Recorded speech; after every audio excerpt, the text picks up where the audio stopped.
जय महादेव मेरी YT family. आज दो खुशखबरी मैं आपको देने वाली हूँ। सबसे पहले तो छोटे प्यारे से नन्हे से लड्डू गोपाल को लेकर के आए हैं, जिनकी पूरी प्राण प्रतिष्ठा हम घर पर ही करेंगे, जैसा पंडित जी ने बताया था उसी विधि के अनुसार। क्योंकि पहली बार जब लेकर के आते हैं तो कुछ नियम और के अनुसार चलना पड़ता है, तो उसी अनुसार एक बार स्थापना कर देंगे। सबसे पहले इनको धान के बर्तन में रखेंगे, पूरा इनको धान में, जैसे या तो गेहूँ या फिर चावल, तो मैंने चावल में रखा है। तो इस तरह से थोड़ी देर के लिए फिर नाम जाप करते हैं, तो इस तरह से रखा है। और दूसरी खुशखबरी यह है, वो मैं आपको बाद में बताऊँगी, बहुत बड़ी खुशखबरी है साथियों। तो फिर इनको बाहर निकाल करके फिर इनका पूजन अभिषेक करते हैं। सबसे पहले जल और गंगा जल से, उसके बाद दूध, दही, घी, शहद, पंचामृत से अभिषेक किया जाता है। और छोटे छोटे लड्डू गोपाल के लिए मैं बहुत सारी चीज़ें लेकर के आई हूँ, मैं आपको आगे वो सब बताती रहूँगी। तो सबसे पहले किया है घी से, फिर करेंगे शहद से, सब क्रम वाइज इस तरह से, और भगवान के नाम का सुमिरन करते रहेंगे। क्या आपके घर में भी लड्डू गोपाल है? कमेंट में मुझे ज़रूर बताना। क्या आपने भी पहली बार लेकर के आए थे तो इसी तरह से उनका पूजन अभिषेक किया था क्या? ये भी ज़रूर बताना। तो अच्छे से भगवान को, छोटे से प्यारे से लड्डू गोपाल को स्नान कराया है। वो बताया ना, जब छोटे भगवान को, लड्डू गोपाल को अपन इस तरह से स्नान कराते हैं ना, तो कैसे एकदम माँ जैसी फीलिंग आती है ना, कि जैसे अपन अपने ही लल्ला को स्नान करा रहे हैं, और मतलब बहुत अच्छी फीलिंग आती है। क्या आपके साथ भी ऐसा होता है क्या?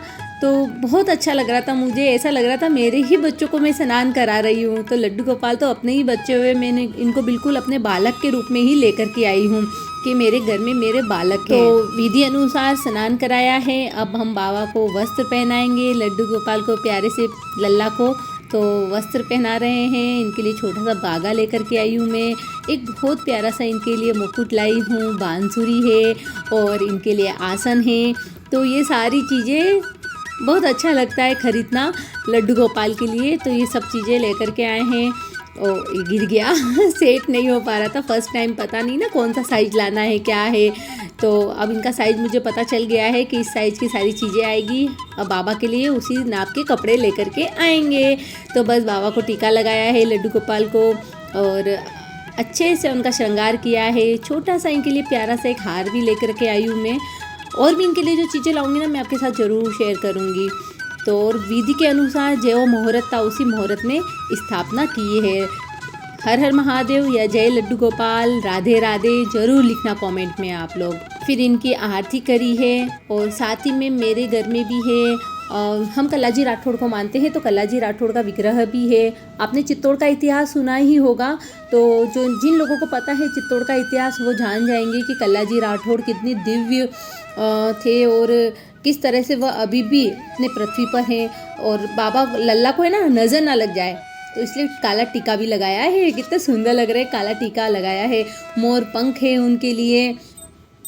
और फिर इनकी आरती करने के बाद घर में शिवलिंग है, तो फिर शिवलिंग की भी पूजा आराधना करेंगे, शिवलिंग की भी पूजा करेंगे। तो मतलब मेरे घर में है ना सारे भगवान हैं। लड्डू गोपाल नहीं थे तो मैं वो भी लेकर के आ गई हूँ, क्योंकि कहते हैं ना कि जब लड्डू गोपाल का जन्म हुआ था, कृष्ण कन्हैया का जन्म हुआ था, तब शंकर खुद पृथ्वी पर आए थे।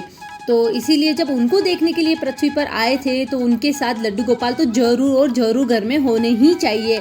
इसलिए लड्डू गोपाल मैं लेकर के आई हूँ, ताकि मेरे महादेव को कहीं इनको देखने के लिए जाना नहीं पड़े। एक ही साथ ये सब जने मंदिर में रहेंगे, और आपस में खेलेंगे भी, और बातें भी करेंगे, और मस्त खाएंगे पिएंगे रहेंगे तो इस तरह से। और है ना, फिर इनके इत्र भी लगाया है, तो खुशबू आएगी बड़े मस्त मस्त एकदम से मंदिर में। हाँ, आपको दूसरी खुशखबरी मैं सुना देती हूँ। मेरा चैनल मोनेटाइज हो गया है, मुझे बहुत अच्छा लग रहा है। यह मेरा तीसरा चैनल है, तीनों ही चैनल मेरे मोनेटाइज है। एक और चैनल है, पर उसको मोनेटाइज होने में भी टाइम लगेगा। तो ये चैनल भी मोनेटाइज हो गया है। जैसे ही गाना आए ना घर में, और खुशखबरी आ गई। मैंने कल ही डाला था, अप्लाई किया था, और एक ही दिन में उसका रिवर्ट भी आ गया कि मोनेटाइज हो गया है। तो मुझे बहुत अच्छा लगा। और काना के लिए मैंने है ना खीर बनाई है, माखन नहीं, मखाने की खीर बनाई है, मिश्री डाल करके और केसर डाल करके। क्या आप इस तरह से बनाते हो क्या, बताना। माखन भी बनाऊंगी बाल लल्ला के लिए, पर बाद में। आज तो मैंने खीर का ही भोग लगाया था। तुलसी पत्र चढ़ता है शिवलिंग पर, शिव जी को नहीं चढ़ता है, पर कान्हा को लल्ला को चढ़ता है। तो मैं याद से लेकर के आई थी तुलसी पत्र और लल्ला को, फिर अपने हाथों से जैसे छोटे बच्चों को खिलाते हैं ना, वैसे ही मैंने खिलाया। बहुत अच्छा लग रहा था मुझे कि छोटा प्यारा सा लल्ला आया। जब मैंने मेरे बेटे को बताया ना कि देखो बेटा, छोटे से लल्ला अपने घर में है, तो आप इनका ध्यान रखना, आप दूध पियो तब इनको भी दूध पिलाना, कुछ खाओ तब खिलाना। तो मुझे बोलता है मम्मी ये मेरा खा जाएंगे तो मुझे इतनी हंसी आई ना, मतलब इतना छोटा सा मासूम सा, तो मतलब बच्चे कैसे होते हैं ना, एकदम भगवान के रूप। मैंने कहा नहीं बेटा, आप इनको पहले बोलना आप जिमो फिर मैं जिमूंगा, तो फिर इनको भूख लगा करके फिर आप खाना। तो अब वो मतलब मैंने कल स्थापना कर दी थी, तो आज सुबह उसने ऐसा ही किया, तो बहुत अच्छा लगा। चलो हर हर महादेव कमेंट में ज़रूर लिखना कि आपके भी यूट्यूब चैनल है क्या, बताना ज़रूर। नमस्ते शिवाय।